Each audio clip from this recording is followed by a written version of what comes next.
watching Carolina this year, is it tough to be a recruit and see the struggles on the field like that, or do you see it as opportunity for you? I expected that. Huge opportunity. I expected it. Honestly, I mean, Coach Belichick ain't really had no recruiting class. He just pulled people out of the portal. It's something that I kind of expected that I already knew. Like when 26 class coming to the picture, it's gonna be. You know what I'm saying? We're gonna make that change. So So I'm not when honestly, I'm people, not too much worried about it. I know we gonna be all right. I already know that for sure. yeah, yeah, I mean, because I mean, you live in it, so you got fans Yep. that live it out on the outside, and so that's why I wanted people to understand how people in the middle of it feel. Don, go ahead. Don's getting jealous of me taking up your time. Get in, Don. Yep.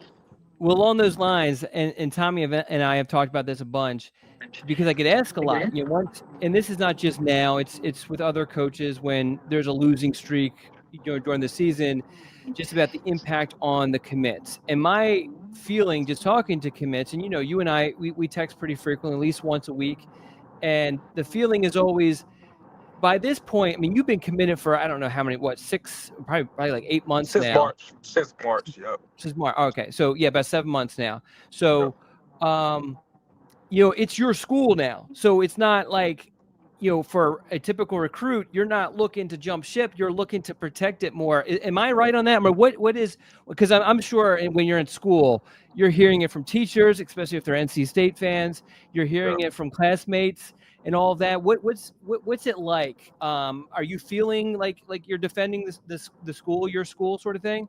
Yes, for sure. For sure. So what is it like, just because, when people kind of give you a little bit of a hard time on just how North Carolina's going? Sir.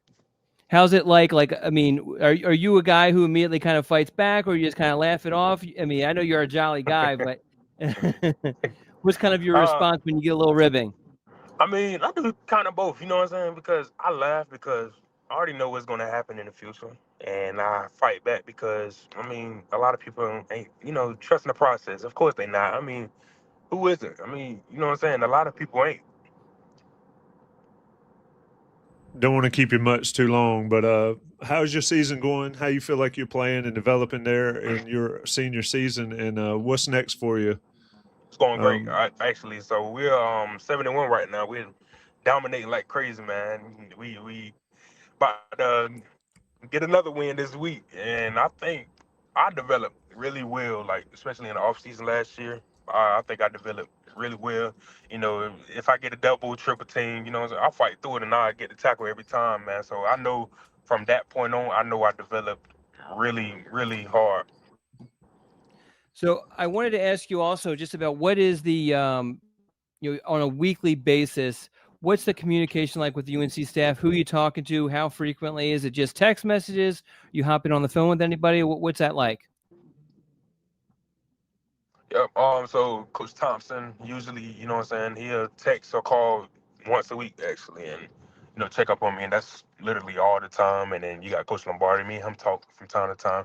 All of us as a whole, we just it's not an everyday thing, but what I'm saying, we always have a brief conversation whenever we do talk. Mm-hmm.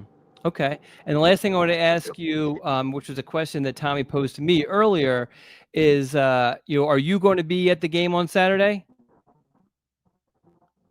Yes, sir. Okay. Okay. Do you know of any other commits that are going to be there also? Or do you guys talk about that at all? I know about one.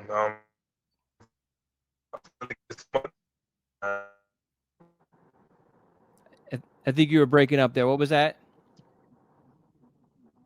I said, Billy, I finally get.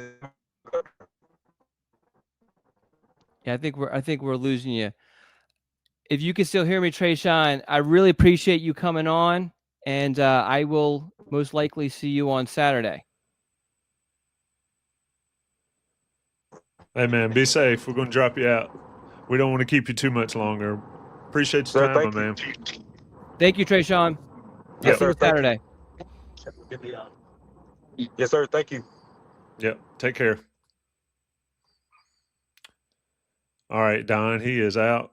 All the right. the wonders of doing interviews on the road, but props to Trashawn for joining us here, and I hope folks got a little bit of insight, especially on the, I don't want to call it fretting or worry or whatever, that a lot of fans do, all of us do when we're watching a team we have skin in the game, or like, is you worry about what it looks like on the field and worry about how it affects the future.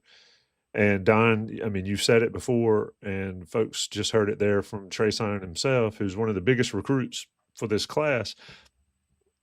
He's not worried about what's going on the field in 2025 for North Carolina, which I know that's not always the case, and Yeah. it's a case by case basis. Case by But case basis. But I but think when you but I when think you the listen vast to him, majority, you though, believe it.